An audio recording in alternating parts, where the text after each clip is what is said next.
Angela Mitchell was writing her resignation on the Harvard Business School board, right over the equation meant to humiliate her, when every phone in the lecture hall lit up with the same news alert: Mitchell Foundation donates $500 million to Harvard. The professor who just called her unqualified for rigorous academic discourse felt his blood turn to ice as he recognized the name. Mitchell. The same last name as the black woman he'd been systematically destroying for 6 weeks. The woman whose husband had just walked into the lecture hall wearing a watch worth more than the professor's house, whose family foundation could buy and sell everyone in that room, who'd been pretending to be poor to test if Harvard would treat her with basic human dignity. They had failed spectacularly. The laughter started as a ripple and became a wave, crashing through the Harvard University lecture hall as Angela Mitchell stood frozen at the podium, her blue dress suddenly feeling like a target painted on her body. Professor Richard Thornton had just asked her to solve the advanced economics equation on the board, the same equation he'd specifically excluded from her study materials, and when she'd hesitated, he'd turned to the class of 200 students with a smirk that would haunt her dreams. "This is what happens when we lower admission standards for diversity," he said, his words cutting through the air like blades designed to draw blood without leaving visible wounds. Angela's hands trembled as she gripped the chalk, not from fear but from the rage she'd learned to compress into a space so small it could hide behind her practiced smile. At 34, she was older than most MBA candidates, her path to Harvard delayed by years of working 3 jobs to support her younger siblings after their mother's death. The blue dress she wore, the only professional outfit she owned that wasn't from a thrift store, had been a gift from her husband, who'd insisted she deserved to feel powerful on her first day at the institution that had rejected her 4 times before finally accepting her into their executive MBA program. But standing there now, with Bradley Chen and his group of legacy students recording her humiliation on their phones, with Professor Thornton's tenure protecting his cruelty like armor, Angela felt anything but powerful. She felt like the girl from Detroit's East Side who'd been told her whole life that places like Harvard weren't meant for people like her, black, female, and born into poverty that most of these students couldn't imagine even in their nightmares. "Perhaps Ms. Mitchell would be more comfortable in our community college partnership program," Thornton continued, his Boston Brahmin accent making each word sound like objective truth rather than calculated humiliation. "Some people simply aren't equipped for rigorous academic discourse, despite what affirmative action might suggest. If you're watching this unfold on Acts of Depth, you already know we believe in stories where the underestimated become unstoppable. Hit that subscribe button and ring the notification bell, because what happens when Angela's husband walks through those doors will redefine everything you thought you knew about power, privilege, and the price of prejudice." The seeds of this moment had been planted 6 weeks earlier, on Angela's first day at Harvard Business School. She'd walked into the pristine campus with hope burning in her chest, her acceptance letter worn soft from reading it over and over, proof that her sacrifices hadn't been in vain. The security guard had stopped her 3 times, checking her ID with suspicion that he masked as thoroughness. The registrar had questioned her paperwork twice. By the time she'd reached her first class, she was already exhausted from proving she belonged. Professor Thornton had taken one look at her, the only black woman in his advanced economics seminar, and assigned her a seat in the back corner, despite the alphabetical seating chart that should have placed her in the 3rd row.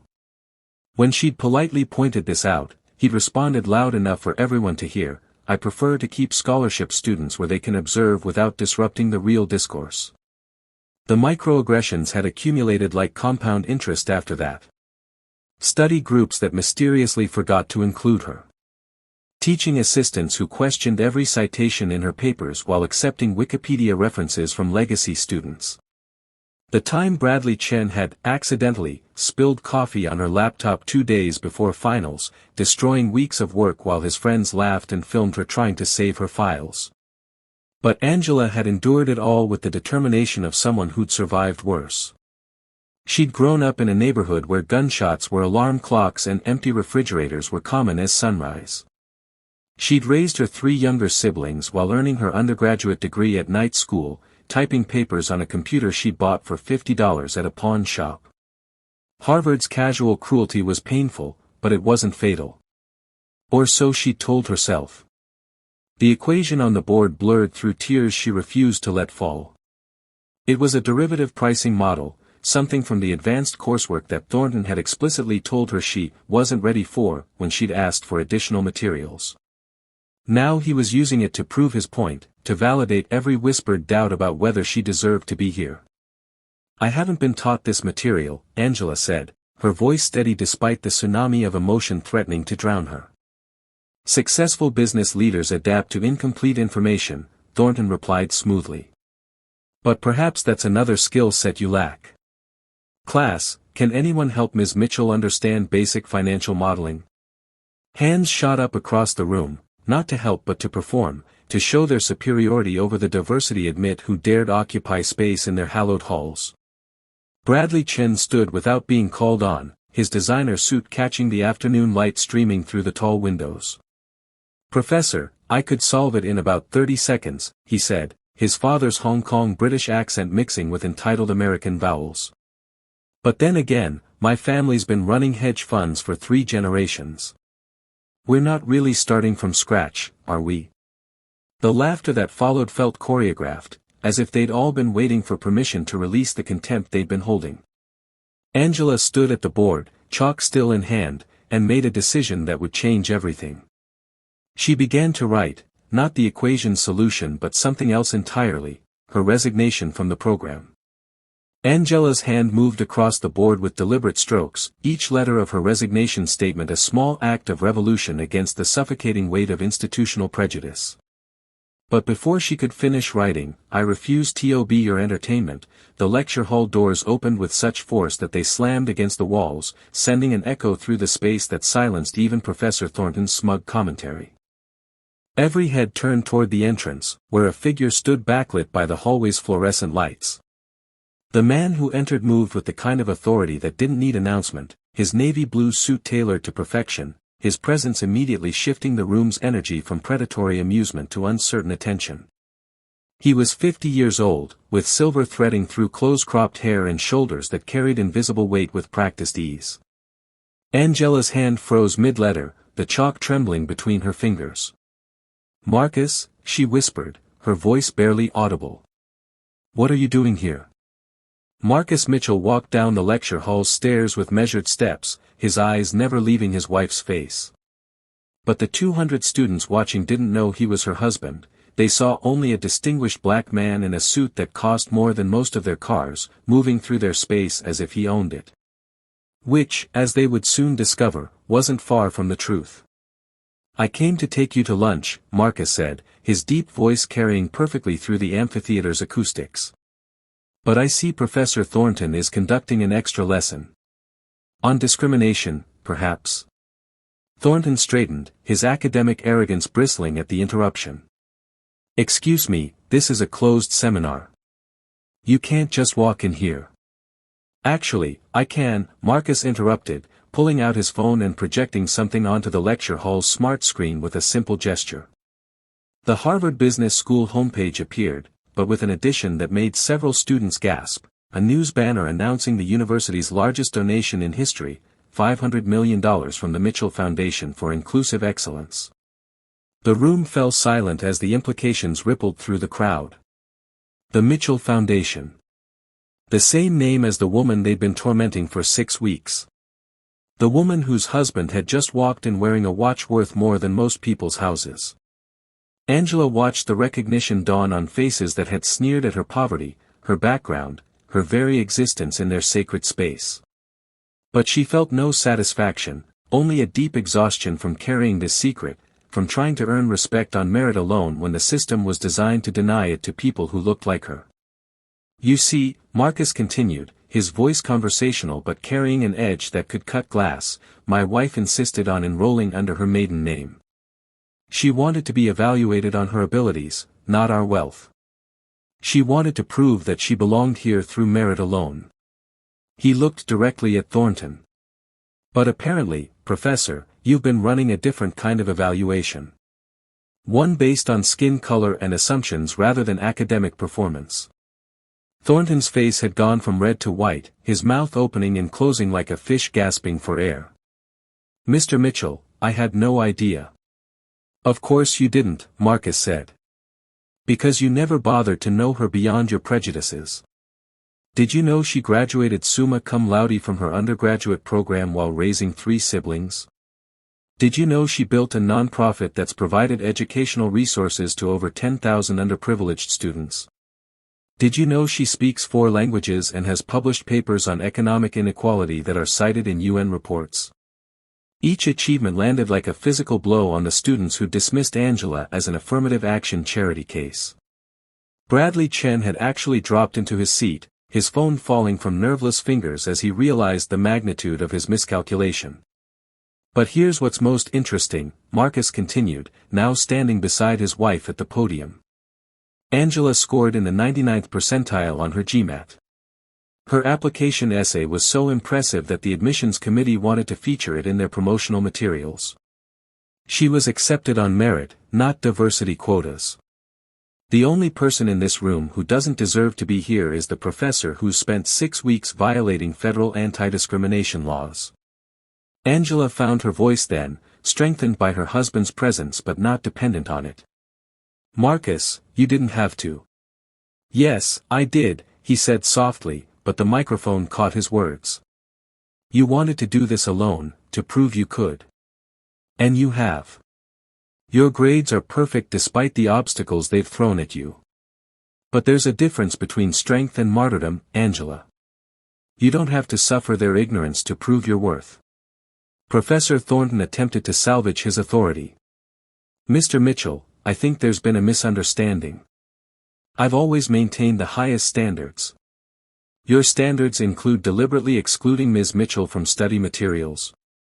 Marcus pulled out a tablet, swiping through documents. We have emails, Professor. Your teaching assistant Connor Walsh forwarded them to my legal team this morning. Seems he grew tired of participating in what he termed coordinated academic harassment. Connor Walsh, a red-haired teaching assistant who'd been sitting in the corner grading papers, stood up slowly, his face pale but determined. It's true, he said, his voice cracking slightly before finding strength. Professor Thornton instructed us to grade Ms. Mitchell's work more harshly, to exclude her from study groups, to make her experience as difficult as possible. He said it would build character and test her resilience. The confession sent shockwaves through the lecture hall. Students who'd participated in the harassment suddenly found their phones fascinating, unable to meet anyone's eyes. Others who'd remained silent witnesses to Angela's torment shifted uncomfortably, their complicity through inaction now glaringly obvious. Marcus walked to the board where Angela's half-written resignation still remained. He picked up the eraser but didn't use it. Instead, he turned to face the class, his presence commanding absolute attention. Let me tell you about my wife, since you've spent 6 weeks judging her without knowing her. Angela Mitchell grew up in a house with no heat in winter, where the lights got shut off so often she learned to do homework by candlelight. Her mother died when she was 16, leaving her to raise 3 siblings while finishing high school. Angela wanted to stop him, to preserve some privacy, but she recognized the necessity of this moment. These students needed to understand that their casual cruelty had targeted someone who'd overcome more obstacles before breakfast than they'd face in their entire silver-spooned lives. She worked as a janitor in an office building, Marcus continued, studying for her college entrance exams during her lunch breaks. She tutored other students for $5 an hour to buy textbooks.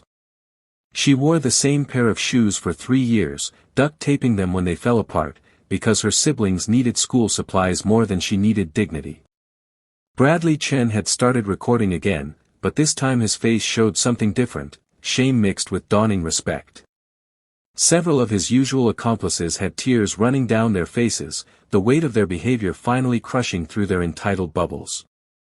But here's what you really need to know, Marcus said, his voice rising with controlled passion. I didn't save her.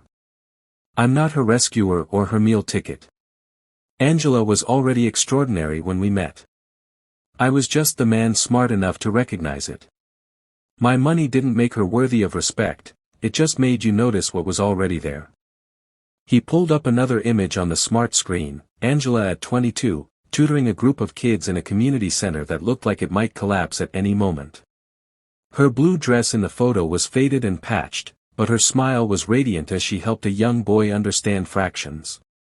That boy she's tutoring? He's at MIT now, full scholarship. The girl behind him? She's pre-med at Johns Hopkins. 14 of her students from that community center have gone on to elite universities.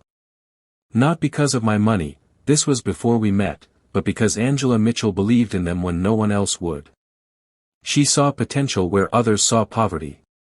Professor Thornton attempted to speak, but Marcus raised a hand. I'm not finished. You asked my wife to solve that equation, a derivative pricing model you deliberately excluded from her materials. Would you like to know something interesting? Angela helped develop a simplified version of that model for community banks to assess risk in underserved neighborhoods. It's been adopted by 37 institutions and has facilitated over $2 billion in loans to minority-owned businesses. He walked to the board and, in swift strokes, solved the equation Thornton had used to humiliate Angela. But then he kept writing, extending the model into something more complex, more elegant. This is the Mitchell variation. Published in the Journal of Economic Equity last year. Your own university library has 3 copies, Professor. Perhaps you should read them. Angela stood straighter now, the trembling gone from her hands. She'd wanted to succeed on her own merit, to prove she belonged without her husband's influence. But she was learning that there was no shame in standing beside someone who saw your worth, no weakness in accepting support from someone who loved you. The Mitchell Foundation's donation comes with conditions, Marcus announced, his tone shifting to pure business. Full review of discriminatory practices in the MBA program. Mandatory bias training for all faculty.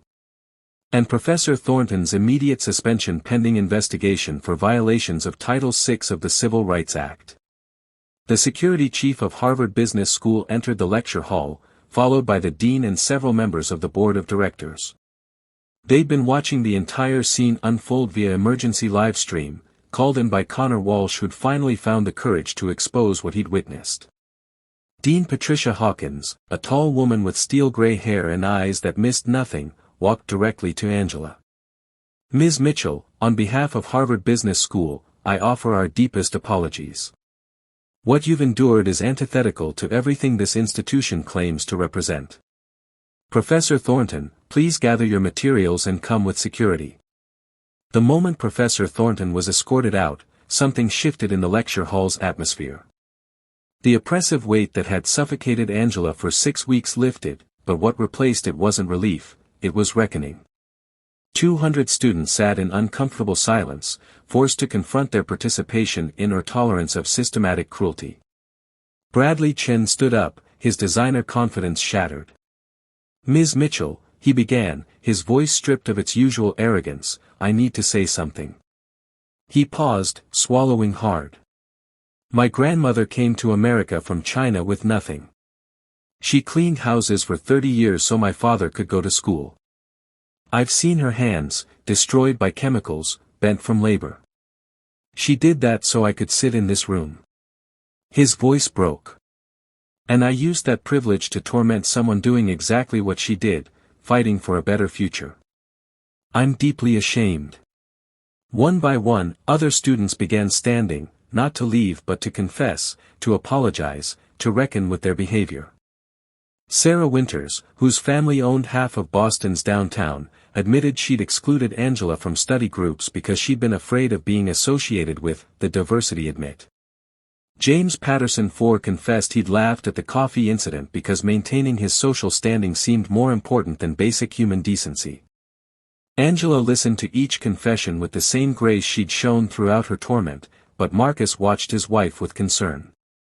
He knew the toll of being strong, of carrying others' education on your shoulders, of being expected to forgive because it made everyone else feel better. You don't have to absolve them, he whispered to her.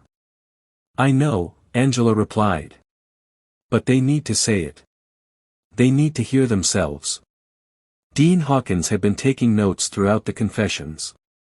This is unprecedented, she said to Marcus quietly. In my 20 years here, I've never seen students voluntarily confront their privilege like this. That's because you've never had someone like Angela hold up a mirror, Marcus replied. She didn't break despite your system's best efforts to destroy her. That kind of strength makes people question everything. Angela finally spoke, her voice carrying the authority of someone who'd earned the right to be heard. I don't want your apologies, she said, and the room froze. Apologies without action are just words to make yourselves feel better. You want to make this right? Then change. Use your privilege to lift others instead of stepping on them. Mentor students who don't look like you. Challenge your family's prejudices at Thanksgiving dinner. Hire based on talent, not connections. She walked to the board where her half-written resignation remained. Instead of completing it, she wrote something else. Excellence is not exclusive to privilege. I'm staying, she announced. Not because I need Harvard's validation, but because leaving would tell every black girl, every first-generation student, every person who doesn't fit your narrow definition of belonging that they should give up when it gets hard. I'm staying to prove that we don't just belong here, we elevate these institutions by our presence. The applause started slowly, led by Connor Walsh, then spreading through the room like wildfire. But Angela raised her hand for silence. Don't applaud me. Act. Bradley, you have connections to every major investment firm in Asia. Create internship programs for students from underserved communities. Sarah, your family's real estate empire could provide affordable housing for graduate students who can't afford Cambridge rent. James, your father runs the largest scholarship fund in New England, expand it beyond legacy families. Each assignment was specific, actionable, impossible to ignore. She was transforming her tormentors into tools for change, using their privilege as a weapon against the very system that created it. Marcus watched his wife work with profound admiration. This was why he'd fallen in love with her, not her beauty or even her brilliance, but her ability to see possibility where others saw problems, to create bridges where others built walls. There's something else, Dean Hawkins announced. The board has just approved the creation of the Angela Mitchell Center for Inclusive Excellence. It will be funded by the Mitchell Foundation but run independently, providing support, mentorship, and advocacy for students from non-traditional backgrounds. Angela's eyes filled with tears for the first time since the ordeal began. Not from pain but from the realization that her suffering might prevent others from enduring the same. There's one condition, she said, looking at the dean. The center's first program will be a mandatory workshop for all faculty and students, titled The Cost of Assumptions. And it will be taught by the people you've been ignoring, the janitors, the food service workers, the security guards who keep this institution running while being treated as invisible. 6 months later, the lecture hall that had witnessed Angela's humiliation had been transformed into something unrecognizable. The same space now hosted the graduation ceremony for the first cohort of the Mitchell Center's Bridge program, 42 students from backgrounds Harvard had historically excluded, each one personally mentored by Angela despite her own crushing course load. Angela stood at the same podium where Professor Thornton had tried to break her, but now she wore doctoral robes, having completed her MBA with the highest honors in her class. Her blue dress was visible beneath the academic regalia, the same style she'd worn that terrible day, but this one new, a gift from the maintenance staff who'd pooled their money because they wanted her to know she'd never stand alone again. Marcus sat in the front row, his eyes never leaving his wife's face. Around him sat an unusual assembly: Connor Walsh, now the director of the new Inclusive Teaching Initiative, Bradley Chen, who'd liquidated his trust fund to create a venture capital firm focused on minority-owned startups, and surprisingly, Richard Thornton, no longer Professor Thornton, sitting quietly in civilian clothes. Thornton's presence had been Angela's decision, one that had shocked everyone. After his dismissal, he'd sent her a letter, 20 pages of genuine reckoning with his prejudices, his upbringing, his failures. He'd volunteered at the community center where Angela had once tutored, spending months learning from the very people he'd dismissed. Angela had invited him to witness what his cruelty had inadvertently created. 6 months ago, Angela began her speech, her voice strong and clear. I stood at this podium ready to resign. I thought strength meant enduring abuse silently. I thought success meant proving I belonged in spaces that were designed to exclude me. I was wrong. She looked at the graduates before her, black, brown, Asian, white students from poverty, from foster care, from immigrant families, from rural towns forgotten by coastal elites. Each one had a story of obstacle overcome, prejudice faced, dreams that refused to die despite systems designed to kill them. Real strength, Angela continued, is admitting when you need help. Real success is changing the space you're in, not just fitting into it. And real excellence, she paused, making eye contact with her former tormentors who'd become her unlikely allies, real excellence is lifting as you climb. She told the story of that day 6 months ago, not hiding the pain but not wallowing in it either. She spoke of Marcus's intervention, not as rescue but as partnership. She talked about Bradley's grandmother, Sarah's conscience, Connor's courage, even Thornton's reckoning. Each thread wove together into a tapestry of transformation. My husband once told me something I'll never forget, Angela said, looking at Marcus with love that transcended words. He said, they can't diminish your light by refusing to see it.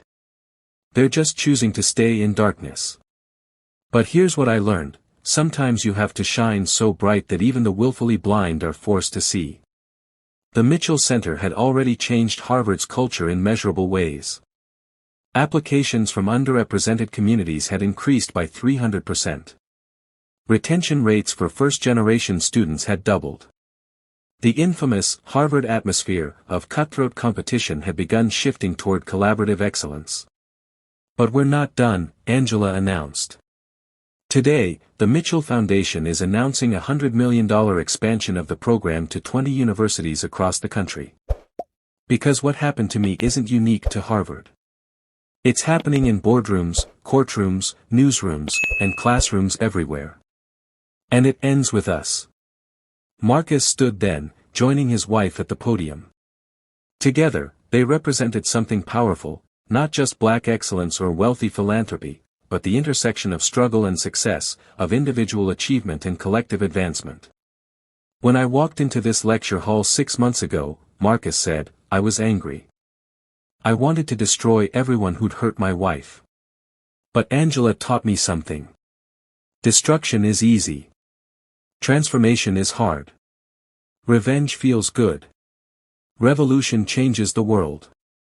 He announced that Thornton would be joining the Mitchell Center as a case study, not reinstated to power, but used as an example in teaching how prejudice operates, how it can be confronted, and how even the most entrenched biases can be challenged if the person is willing to do the work. I don't forgive him, Angela said clearly.